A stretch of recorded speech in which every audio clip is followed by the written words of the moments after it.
Hey everybody, I wanted to make a video that's purely informational.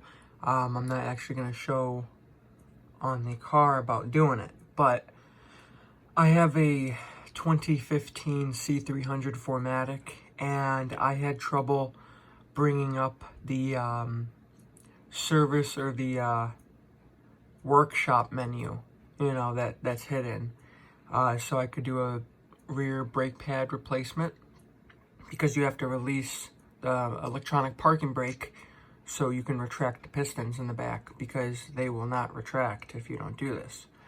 So everybody says online to hold in the OK button and then the answer a phone call button together when you turn the key on right before starting it, so second position. And I did that, and I even tried doing it a month ago, and it would not pop up at all for some reason on my car, but everybody else's it was.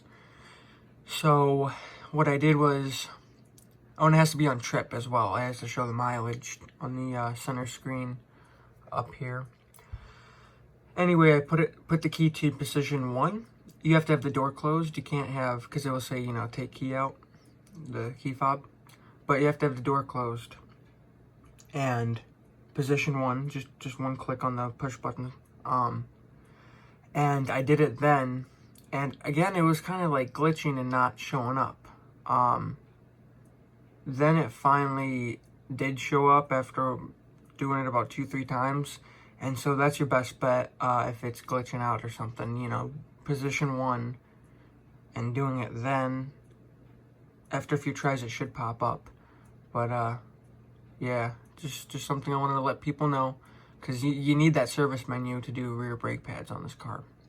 Anyway, have a great day. Please subscribe.